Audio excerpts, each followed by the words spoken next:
عجیب عجب اتفاق ہے ہم اہل سنت میں کہ ان ہستیوں کا جو اہل بیت کرام کہلاتی ہیں نا، ان کا کوئی ذکر کرے، ان پر کوئی لیکچر دے یا لٹریچر مہیا کرے تو اس پر ایک الزام لگ جاتا ہے کہ یہ تو تاکہ بعض لوگ تو یہ کہتے ہیں عرب میں ایک رواج ہو گیا جی فلاں کا نام یہ ہے تو یہ شیعہ ہوگا، حالانکہ وہ سنی ہے. ہاں وہ جی فاطمہ نام رکھ رہے یہ تو شیعہ ہوگا. ارے بھائی فاطمہ تو حضور نے نام رکھا تھا تو حضور شیعہ تھے. یہ نام کس نے رکھا؟ ٹھیک ہے. حسن اور حسین نام کس نے رکھا؟ بلکہ فرشتے نے آ کر کہا حسن اور حسین نام رکھو. یہ میں دکھا سکتا ہوں وحی کے ذریعے. فرشتے نے آ کر کہا کہ آپ اپنے پہلے بچے کا نام حسن رکھیں اور دوسرے بچے کا نام حسین رکھیں. اب حسن اور حسین کوئی رکھ دے تو وہ شیعہ ہو گیا، فرشتہ بھی شیعہ تھا. میری ایک بیٹی کا نام ہے، بڑی بیٹی کا زہرا بطول، ہاں وہ چھوٹی بیٹی کا نام عائشہ ہے. ہاں جی، تو ایک طرف میں شیعہ دوسری طرف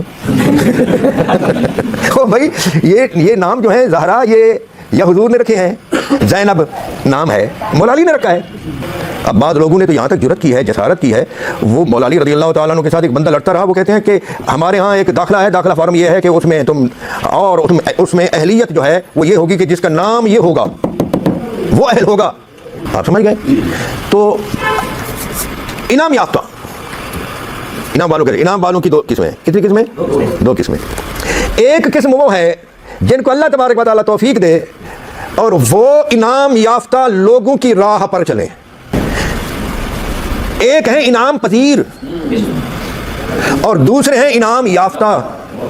جیسے ہوتے ہیں ترقی پذیر، ترقی یافتہ، جن کو کسی قسم کے عمل کے بغیر، کسی قسم کے عمل سے پہلے اللہ تعالیٰ بنیادی طور پر، ازلی طور پر، شروع سے، آغاز سے ہی ان کو منتخب کر لیتا ہے.